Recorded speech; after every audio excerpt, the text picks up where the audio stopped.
Oh gosh. Welcome to Hashknife Hangouts. I'm Calen Carpenter. With me is my partner, co-host, and father, Brandon. Before we get started, for those on YouTube, like, comment, subscribe. On Facebook, like, comment, and share. Find us on Instagram at hashknife.ranch.mt, all lowercase, and on all platforms. Spread the word to your friends. And to the opening notes. What if you have no friends? Yeah, we have no friends. It's okay. Because Dad failed to give me anything to talk about this week, we're just going to sit here for the next hour and we're going to stare at each other. So I hope you enjoy. Okay. I'm just kidding. No, we wouldn't do that. So here's what actually there's two parts today. So we'll see how long the first part lasts. On the 11th of June, which was this last Friday, 2 days ago, Senators John Tester from Montana, Charles Grassley from Iowa, and then Mike Rounds from South Dakota teamed up to introduce some legislation that is supposed to amend the Packers and Stockyards Act. First of all, Dad, did you hear about this at all? Because it says Senator I did announced the legislation at Pays in Billings on that day. Yeah, I saw. It was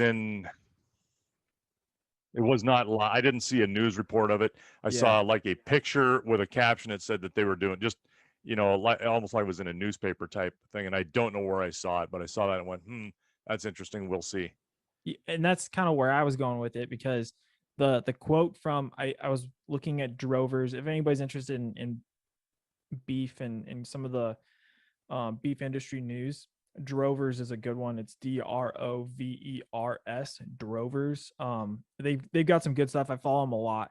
And the quote in this particular article, it was a really quick one. It was almost like an Associated Press, like one paragraph report is really what it turned into. But the quote said, U.S. Cattlemen's Association, or USCA, has long advocated for the creation of this special investigator position, and we applaud Senators Tester, Grassley, and Rounds for advancing this legislation.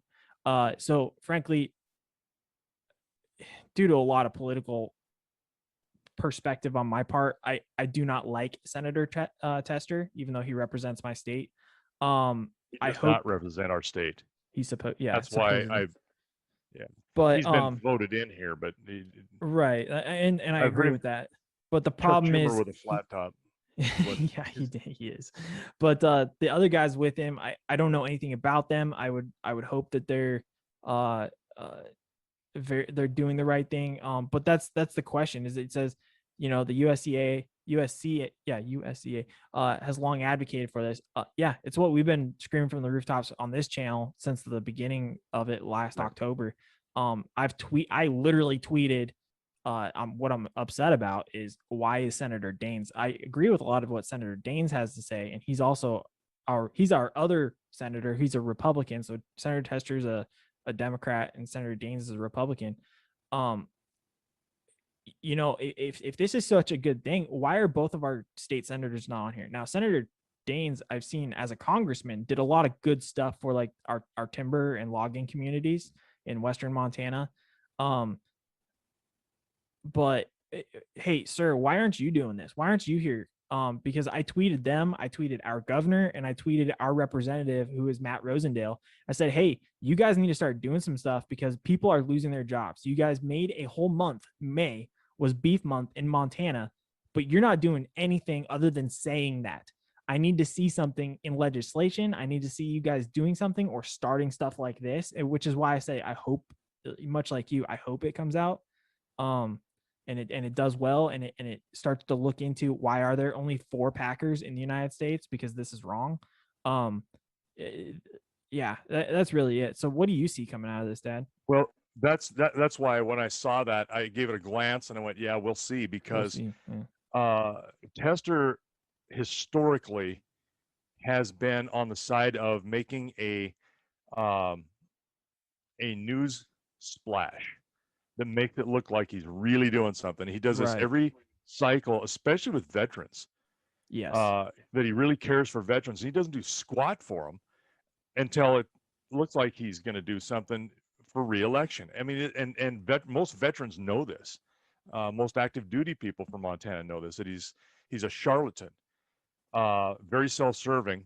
And I mean, he's in the high 90s voting percentile with your most absolutely radical group of Democrats. I mean, it's just, don't take my word for it. Look up his voting record, what he does. So when he does something like this, it's usually half-hearted. He's usually in the bag for some lobbyists that are not necessarily really, when you dig down into what's going on, that is helpful. It makes it sound like it is, but it's not. Nothing comes of it. Very, very few things that I have seen him do that has been beneficial. So the other portion, that was my larger impression, because we've been bit so many times by his inaction, and believe me, I write to him. I call his office. I write to them, and I ask questions, and I never ever receive anything back other than a form letter newsletter. That's it. That Yeah. has absolutely nothing to do. They'll send a response, but it has nothing to do with the issue I've brought up. It's a standard. Yeah, it's a standard. We'll Yeah. get back to you at a later time. Yeah. Well, Right. and just for anybody knows, we'll see how Senator Daines is, because I'm skeptical of both people on the I aisle. am too. But Absolutely. but Daines has the disappointed me on a couple a of couple issues. times, yeah, for Yeah. sure. But the other thing too is, Senator Daines, I think he's still on his first term, his first Senate term, coming to the tail end of it, so he'll be coming up for re-election in a couple years or so. But I'm looking up right now while Dad was talking. Senator Tester, if I remember correctly, entered DC at about $600,000 for net worth. And Yeah. looking at just a quick Google, buzzlearn.com/John Tester, his net worth is now estimated somewhere between, this is a large discrepancy, $1 million to $5 million. So, I mean, I guarantee you haven't been sitting in Washington just saving money, because it's expensive to be there. So, I'd love to see how you got that. But moving on, and that should apply to all of them. Look at yes, all of them. yes, All every of them. single one. Republicans, senators, or sorry, Republicans, Democrats, senators, Republicans, senators, congressmen and women as well. Like, Yes. I don't know how you guys make your money. I do know how you make your money, but Yeah, it's exactly. not on the books for sure. Anyway, and when they're term limited out, if they have that happen, then what do they normally do? They've got a ready-made job with lobbyists. yeah, which is interesting, because I see a lot of people retire the military. They're able to do the same thing. It's very Right, curious. exactly. Very, So very interesting. it's the whole thing's a machine. Now, second issue why my skepticism is so high is they say they're going to put money towards an investigator. So they're going to put one person in, a token person, Yeah. that they're going to build a bureaucracy. And I don't care. Whenever the government gets involved with something, they never make it efficient. They never make it so it works. They just think the answer to it is to throw money at it, and we'll have somebody report back to us, and we'll make some laws. And that is generally the worst thing you can do, because it insulates those who have the power to, guess what, control how the law is written. Well, So and to your point about just spending money to get the answer, I don't know who it was. I was having a conversation with somebody that when we were at the International Space Station, we spent millions upon billions of dollars to figure out how we can write with a ballpoint pen in space. But you know what the Russians did? that was the early days. That was the early Mercury and the Apollo missions. But do you know what the Russians did? They're just like, okay, we'll just use a pencil. Pencil.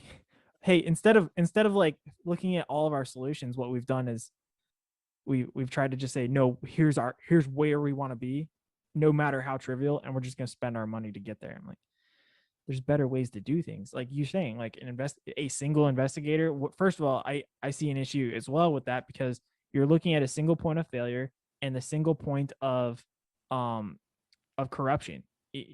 All it takes is one company to be like, hey, if you if you see $10 million in your bank account tomorrow, make sure that we have the right rating, or It doesn't have to be that. It doesn't even have to. How would you like to keep your job? You just took this position because you come from something that was paying less, had less benefits. I mean, it can start out very innocuous. Yeah. You better do a good job here, or you may not have this job. I mean, this is depending on you. And the next thing you know, at that little toehold, it's like you're thinking, oh yeah, absolutely, I'm going to do the right thing and work hard. And next thing you know, they're like, no, I don't think that's what you saw. This isn't what we really see. Yeah. So you better step this up, and you need to focus on this portion. If you've ever had a boss like that, it's like, yeah, they Yeah. are self-serving. They're doing what they, and you're being used as a tool to get and do what they want, and happens all the time. Politics is especially rank with the stench. And with Packers in general, I mean, this just goes back to if anybody saw it recently, I uploaded a second thinking time on Friday, and it talked about JBS for a second. JBS is one of the 4 big meat packers in the United States, and JBS paid the ransom in order to get their systems up and running again, and the ransom was all in Bitcoin. So I'll just let you ponder that. There's a reason behind that. I can guarantee you, if nobody's going to say that, I will. There's a reason why the hackers asked for Bitcoin and $11 million worth. And that leads to my next question when it comes to Packers is, do you think our agricultural logistics support will recover, or is it broken and unlikely to return? And that can go for anything too, not just beef, but like pork, lamb, mutton, but then also things like corn, barley, wheat, all those type of grains as well. Well, you can call me a conspiracy theorist if you want. It doesn't matter. But why?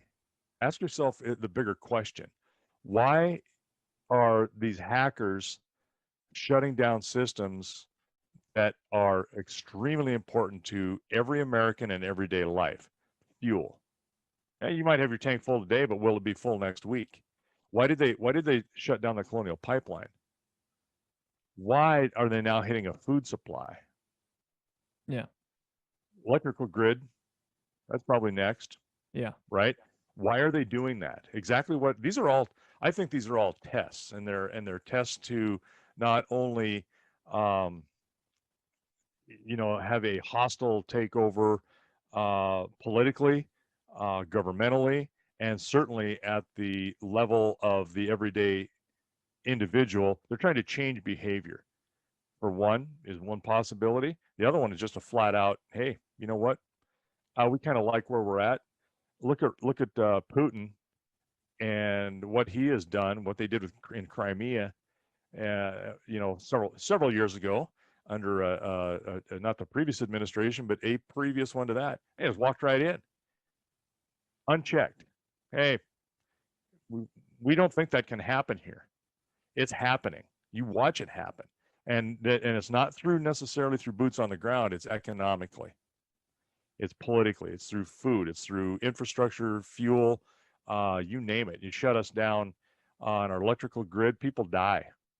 People Well, no, die by the thousands if that happens. and specifically, I mean, to rope us into that piece of the puzzle is, we may not be the electrical grid, but we are the food supply, Right. and we are a heavy consumer of the fuel supply, because we use fuel supply to truck goods, whether it's grain or animal, and then we use that same fuel on our own places to produce that stuff, which is the grain or animal. So you're either harvesting it, or you're sowing the ground, or you're transporting animals on your own place, or going out and checking them and making sure that their welfare is cared with using a work pickup, stuff like that. Like, we, out of those 3 things, we heavily rely or provide 2 of them. So well, think about this. We got cattle on one pasture right now that depends on electricity to a well. Yeah. To pump water to them. Yeah. If we don't have that electricity, those cows, they can't be there. You can't get any water to them. So they'll die. And right now we're in the low 90s heat. Today's supposed to be like 101, 105, the middle of June. This is late July, August weather. Yeah, for sure. Oh yeah, definitely. I mean, I remember it being, well, it's in July, just work horses early in the morning and then take the rest of the day off because it's hot. You can't hurt them. Yep. If it cools off at night and evening, then we'll do it again. So I'm concerned about cattle having water. Should be. We're the ones that have got to provide that to them. How do I check that water? Well, I could get on a horse and ride up there Yeah. and check the water. I could do that. My time efficiency is because I'm working a horse, and I will do that at some point because I'm just, I've got 4 rides on this on another horse. I'm just starting, just stealing rides on her, so I can do that as a matter of practicality. For right now, I need to jump in the most efficient vehicle we have, which is a little side by side, and run up there, make sure the water's running, make sure it's continuing to run, check the float, make sure that if water gets low, that pump will kick on. So I'm using not only electricity, but I'm using fuel to get there to do that. If I don't do that, either it's going to take me a long time to check all of the waters and check all these animals, including horses, whatever's I've got right up there in the corrals, or we get him out of there and we can't do what we do, and it slows down what I need to get done on other tasks. So, which is other income, training horses, working horses, so that we have a finished product on that end as well. Um, so we depend heavily on that, and you don't think about that, but just your daily tasks, Mm-hmm. we depend on that greatly. So when you say try to cut down, what do you think? We're just running around out there doing donuts? Yeah, We try to it's be not like very we're willy efficient nilly in doing what. what we want. No, you try to be efficient in what you're doing, and you do the checks, and you do them in such a way that you're using the shortest amount of time and fuel to get there because it's expensive. It's money out of your pocket.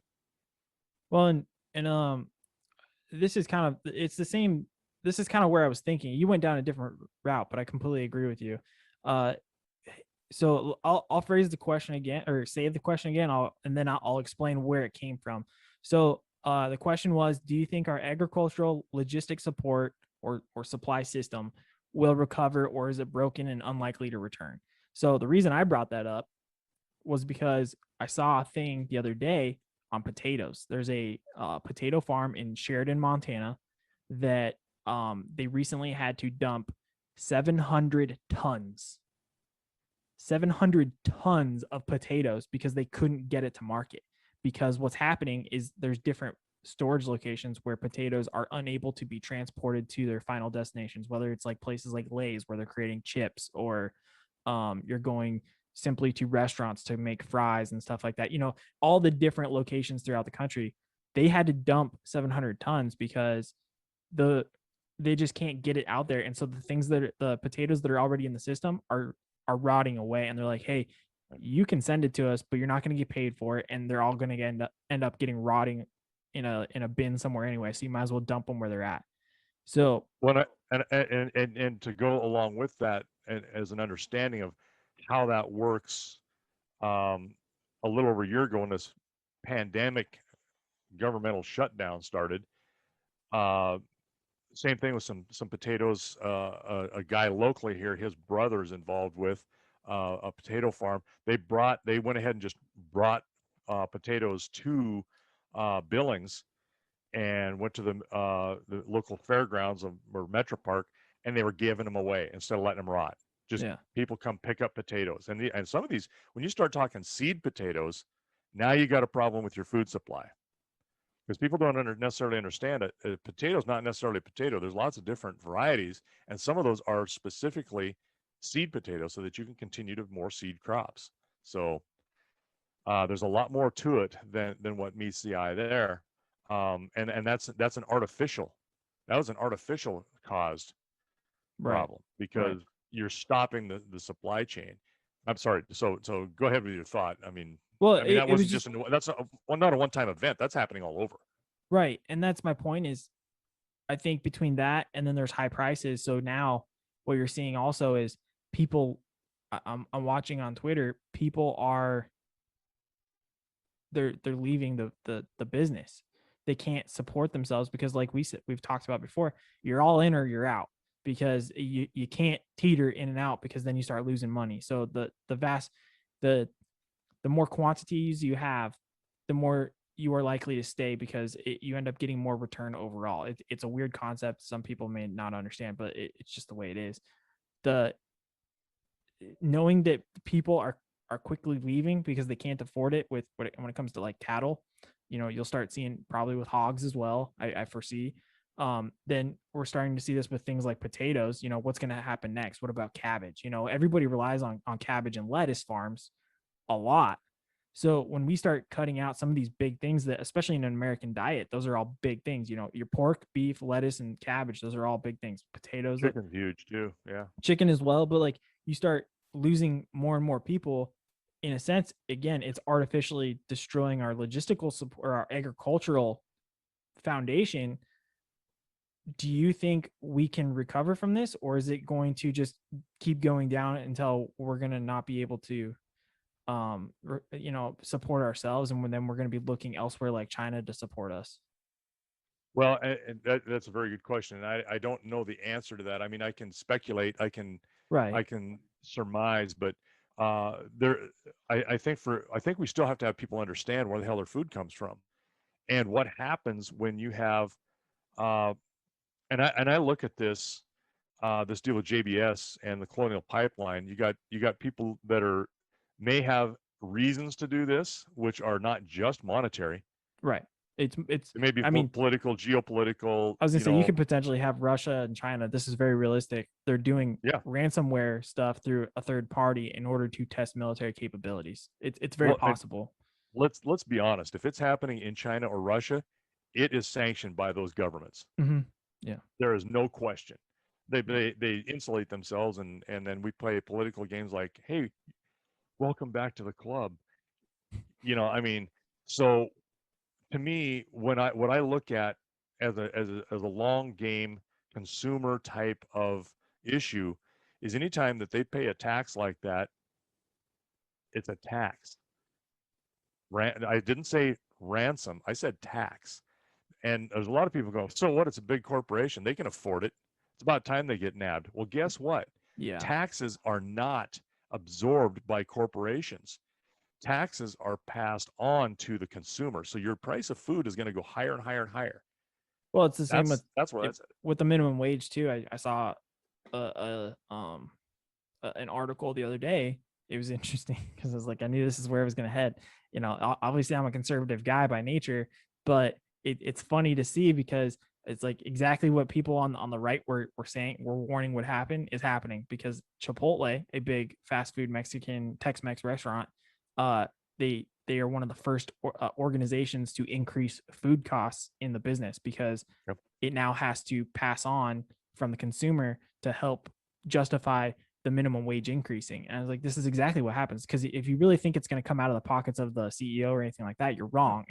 The way the business is created is it will take care of the employees as required, but it's going to do that through the consumer and through your Right. purchases. So if you thought that you weren't going to get price changes as the consumer, you were wrong. And that's where I think that same point comes in of the like you said, the ransomware tax, which I agree. Yeah. That's what's happening. And that's the beginning of this, and that's is where I'm headed with it. That's kind of okay. We already see what's gone on. You can see, just as you said, you increase minimum wage or you increase taxes. Those are overhead costs for someone doing business or trying to stay in business. Those have to be passed on, because believe me, you don't make that damn much money in any of these industries. No. You really don't, not that much. I mean, there are some industries that make some obscene amounts of money, but I'm not in one of them. I can tell you that, and I don't know anybody in agriculture that is. Yeah. So, yeah, I think the system, I think it's broken. It's become more and more distorted to have some of our outside influences. And when we talk about JBS, who owns JBS? It's not an American, it's from Brazil. Brazilian. Yeah. And most of these packers are heavily owned by Brazil, China, outside interests that don't have our interests at the forefront of their mission statement. So the system has been distorted. It's been bent by people in politics, and this is where we come back to this. I'm very skeptical of Tester's, splash. It's like, oh, we're going to do something with one person. No, still more part of the breakage of this support and logistics, as you talk about. So it will continue to get worse and worse, because as more and more farms and ranches go out of business, have to go out of business because you can't survive. You're going to have to do something else. And if you have to go to town and get a job, and you hope there's a job, then that's what you got to do. And you walk away from it. And it's not that you're walking away; you're being dragged away from it, and you're leaving Yeah. scratch marks in the freaking ground doing it because that's Well, not what you have happen. But it's broken, and it'll get worse, and it'll get even more drastic when, guess what? We can't continue to feed people. Then you've got some real problems. And I mean, you're talking about what kind of things in the past have happened in history when you have famine, when you have the inability for people to feed themselves or their family. What will they do? They'll do anything they can to feed their family or mm-hmm. feed themselves. Hunger is a powerful motivator. And sorry, I'm kind of half listening because I'm trying to look up some stuff to give you some information here. Sorry, You you got talked that about, from your mother. She half listens to me. It's trying to add to the conversation. Calm down. I'm kidding. Sorry, honey. Oh, this is interesting. This one's from Sao Paulo.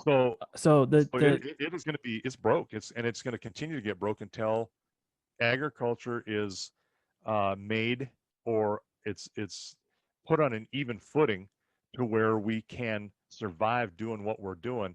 We're the damn breadbasket of the world. Yeah. And that's kind of where I'm leading towards that, because what happens to us will happen to the rest of the world. I guarantee it. That's right. the problem. Oh yeah, very quickly. But you're absolutely right when it comes to what happens when people are hungry. Because I mean, you look at the French Revolution. That was one of the main things, was just bread. People were starving, they wanted bread, and then the famous Marie Antoinette, whether she actually said it or not, was, well, they can have cake. Well, what do you think bread's made out of? It's the same stuff, it's just with sugar. How could someone in those times be even that far removed from the reality of what has to happen around them to, I mean, it happens quickly if you get removed from where things are made, where they are manufactured, where they are produced, and you're not a part of it. You don't understand, and you get shall we say, expectant that, hey, it's just there. Yeah, no, I agree, because believe it or not, a show called Versailles, was it on Netflix for a while? Versailles. It was when they were building Versailles, which what happened, Louis the 16th ultimately died. He was the last one to be there. Well, his grandfather, Louis the 14th, built Versailles. And I think that is a great, this is me being the history nerd for a second. Versailles is a great example of how quickly and how fast you get unconnected to everything. And that was just 2 generations. They had no idea what was going on in their kingdom. And Louis the 14th very much had a pulse on the system, but he was starting to lose it. You could see, and I think it's well portrayed in that 3-season series. Is it accurate? You think? There's a lot of accuracies to it. I was Googling a lot of stuff as I went to, because I was like, oh, this is interesting. Let me look it up. I'm like, well, that's 90% accurate. I liked it. It was enjoyable. Don't show that to your kids though. Very adult graphic, but yeah. Anyway, well, I was looking. But you think about that, and I think that leads largely to cultures, how cultures respond to different difficulties. The French have never been known, with a few examples, of their great desire to be warriors.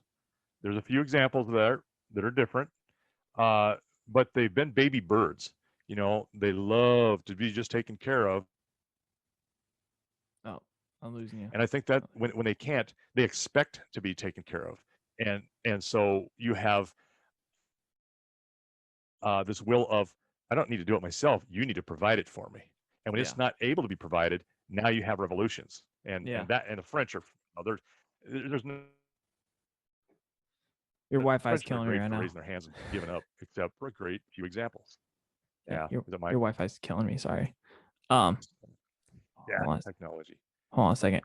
But anyway, to add to your comments earlier, yes, JBS is owned by Brazil. So I looked up the other 4 food corporations, which are JBS, Tyson Foods, Cargill Meat Packing, Cargill, I think, and then National Beef Packing Company. Those are the 4 big ones in the United States. What's interesting is how they get around, because just doing a very quick Google, I could sit here and I could really dive into it. While, if I was like Jamie on the Joe Rogan podcast, I could really dive into it for a second while you guys are engaged, and I could just look. But on the surface, JBS has made it so it appears like JBS is from the United States because it puts everything as JBS USA, when I know for a fact it's Brazilian controlled and owned, which you have to look down, but you'll find it. And it leads a really good it's a behind the curtain thing where I looked at where a lot of the products I try to buy, I find out, are they American made? Are they China? And it used to be, if you do a search and you look at this product, and it'll tell you all of the specs on the product, size, what it's made of, the weight, all that. It used to have origin, and it would have China, Indonesia, Taiwan, USA. Now, guess what? These companies are taking that off of there, so you can't even tell where it's made. Same thing. You can call something JBS America or JBS USA. You can name it any damn thing you want. You could call it JBS International Space Station. Yeah, you could. Doesn't mean that's what it is. It's in the name, and people don't look further than that. They don't dig. Well, they even see what they want to see. Even this, I see there's some suggestions. Does China own Tyson Foods? I can't give you that answer because everything on the surface here says it originated in Springdale, Arkansas, and the headquarters is in Springdale, Arkansas. Okay, that doesn't tell me who owns it though.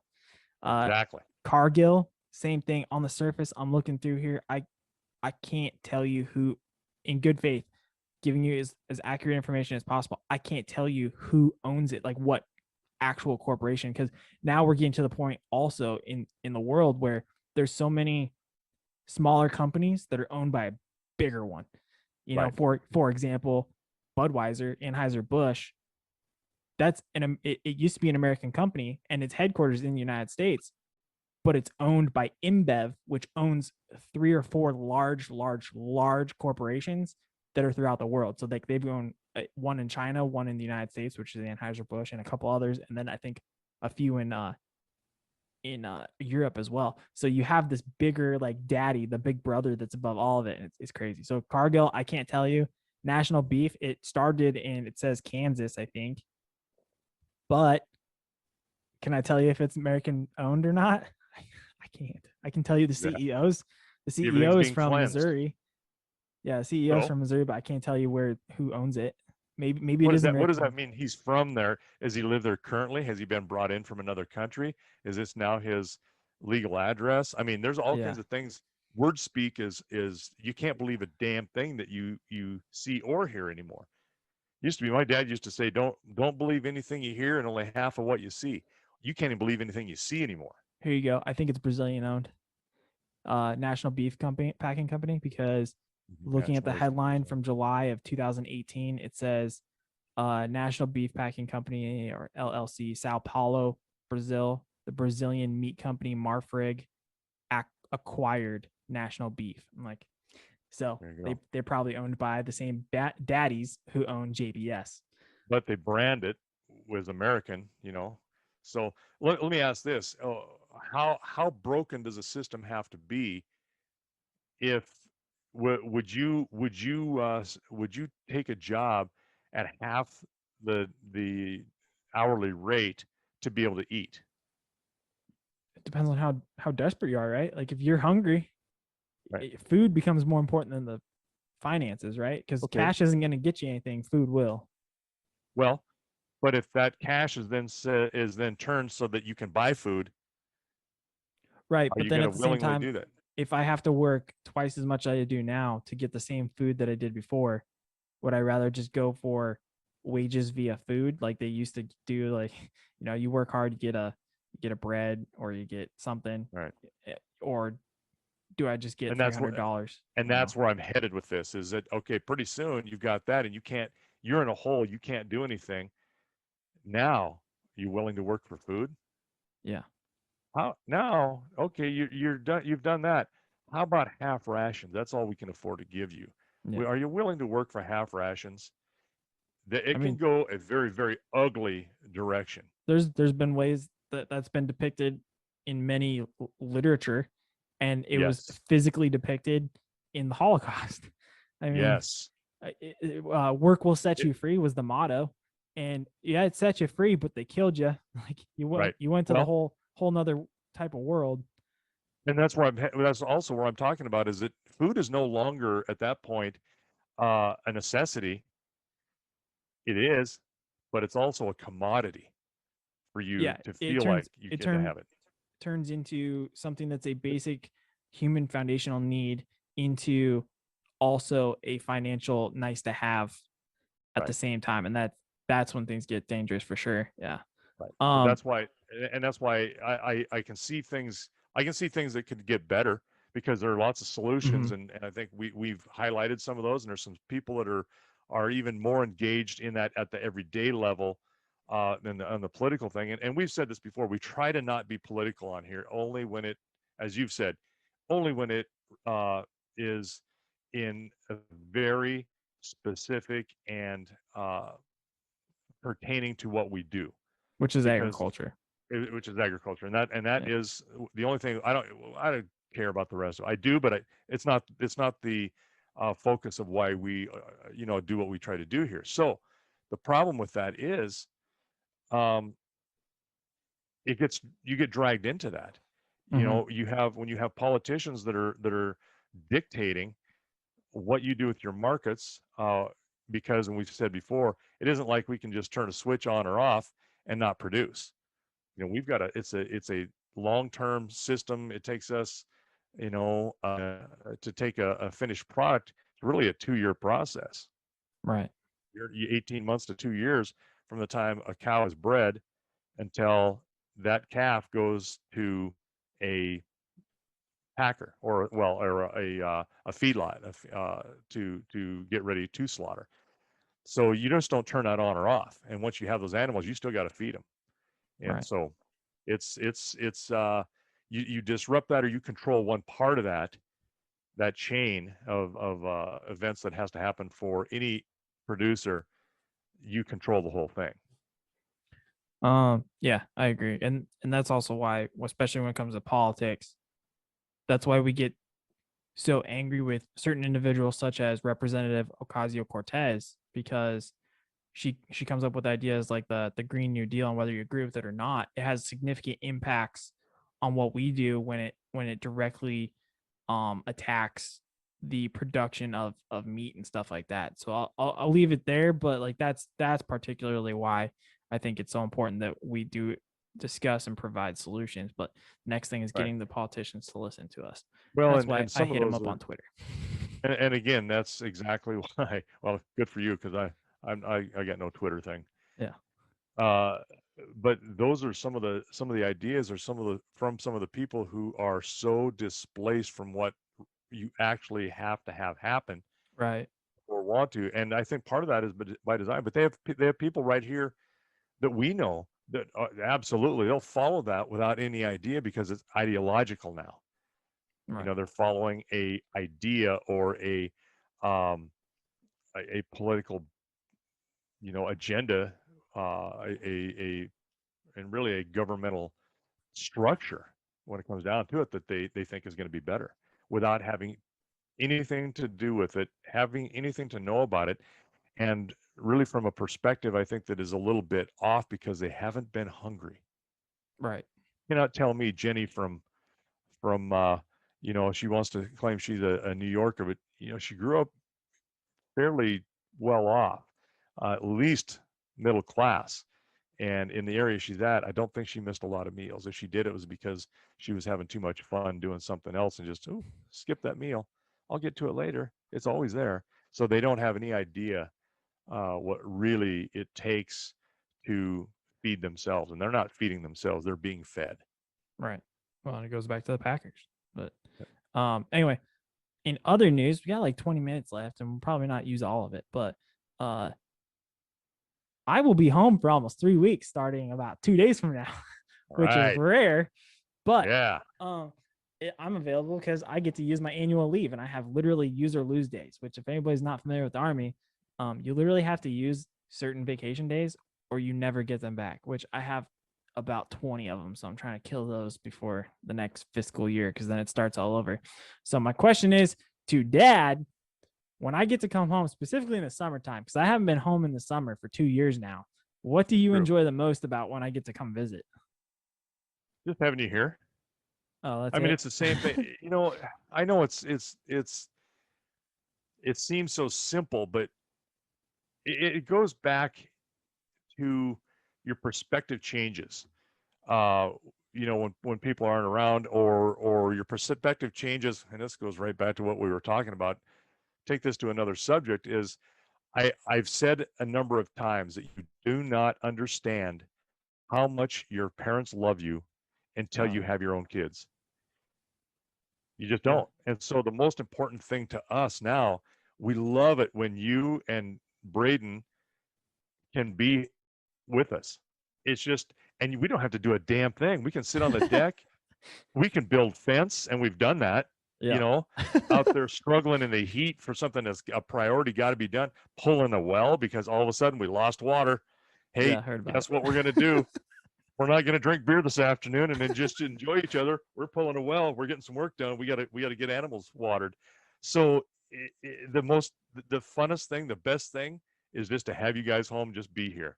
It's just Yeah. being in each other's presence. Which Uh, the part that does suck is now that the winter, it's not so bad because there's not as much happening for Braden. But in the summertime, it does kind of suck because I'm only going to get to see him for like 3 days. So well, he's literally trying the to take last off time, which he can't even guarantee. Because last time right, he was here for I think less than 24 hours. He's like, "Oh, hey, see, ya, I gotta go, man. I'll talk to you later. Have fun." got a fire.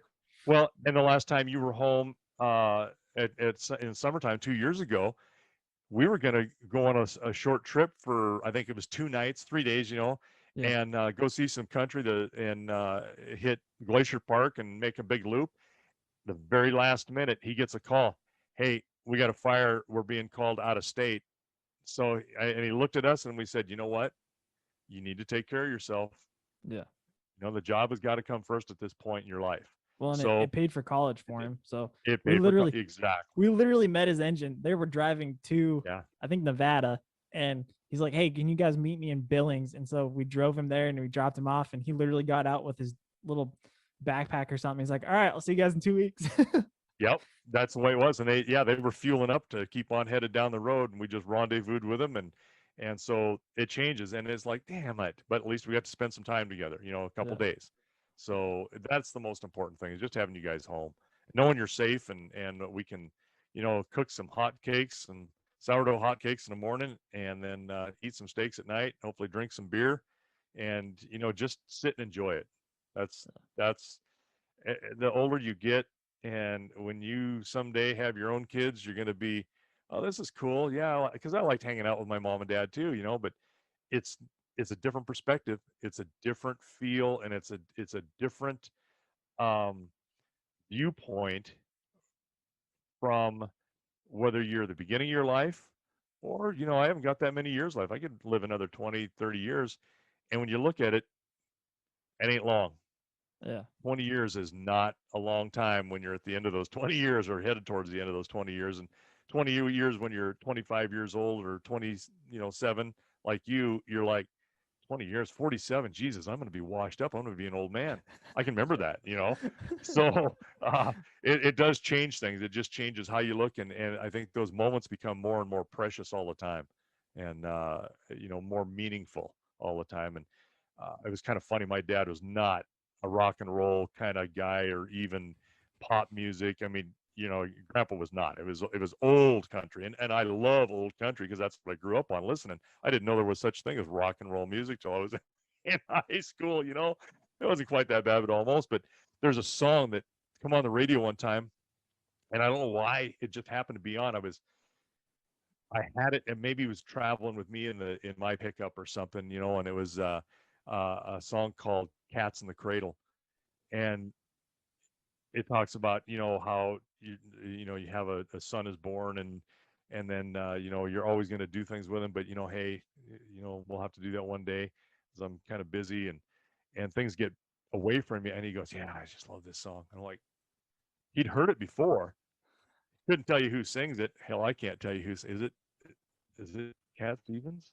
No, I don't know.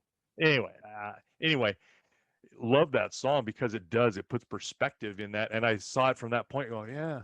And now I see it from his point of view too. Yeah, Little Boy Blue and the Man in the Moon. Where are you coming home, Dad? I don't know when. We'll get together soon. Yeah, good song, good song. Yeah. But it's brings back memories and nostalgia and that desire that you want to be with your family. You want to all be together. I know. And I'm I getting all frick mushy and shit. So I enjoy coming home because I get to have right now.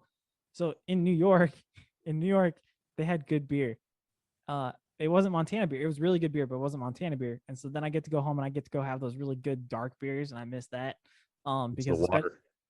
well, it probably is, but it's also here in Kentucky, they don't have good beer because they're focused on bourbon. Sure. Well, So they're really good at it. yeah, I got some good bourbons on my shelf, but I don't have. It's hard for me to find some really good like craft beer. So when I get to go home, I'm looking forward to having some piggy nuts. I'm gonna find some. We're gonna find some belt brewings. Is it the brown bale nut ale or something? We gotta It's find brown. those. Yep, yeah, the brown bale. It's a nut ale, and then That the pig's pigs. ass pour. Put And those then when you together. combine the two, according to the brewer, when you combine the two, it's called a piggy nuts, and Yeah. it's divine. Oh, so cool. I We missed found that stuff. another brewery that is. We thought it was local, and it is, but there's also it was in Helena, East Helena, and then Mom was online and just happened to look them up and saw that there's like four others. One's in Belgrade, outside of Bozeman, and then there's a couple of them like out of state. And it was like, oh, but I'll tell you what, they had like 30 beers on their tap, and they just started not 9 months ago. So it was in the middle of the pandemic stuff where they opened Yeah. it. I think they were live before that, but I had a flight, and oh my God, those beers were very, very good. So I mean, they've got their stuff together. I think Montana's got like 200 breweries or something like that. I could be off on Yeah. it. It's I think it's a also ton. I would argue I think it's also the grains and stuff. The fact that we have so much grain that's plentiful that people can play with it, and it makes the darker beers.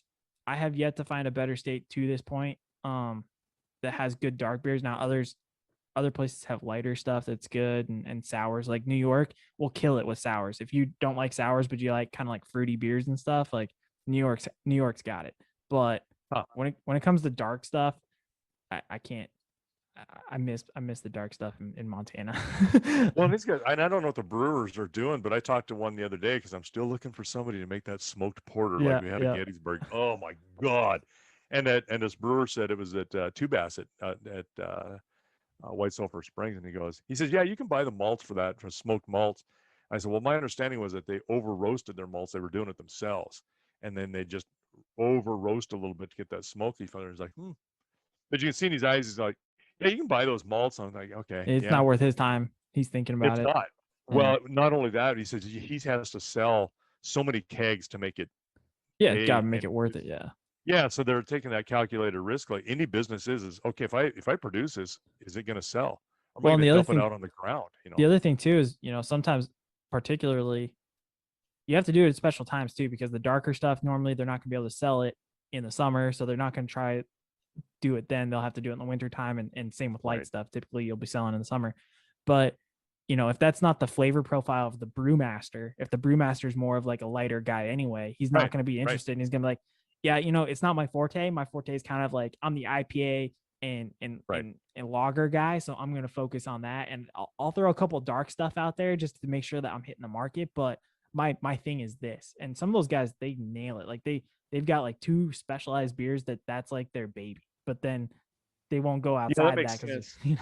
You're going to try to really work hard on something that you like. yeah, Right. yeah. I mean, that's just the nature of what we do. That's kind of our wiring as a human. But yeah, and to me, a dark beer, even in the summertime, that's my test of a good dark beer. If I can hold it up and block out the August sun, and it's no shine through it, good. It's It's good. dark Yeah. enough. Yeah. I mean, it's like you've said, it's like drinking a Loaf of loaf bread. of bread. It's Yeah. like, yeah, I love that stuff. But like last night we were at a wedding reception yesterday evening, and they had on tap white noise.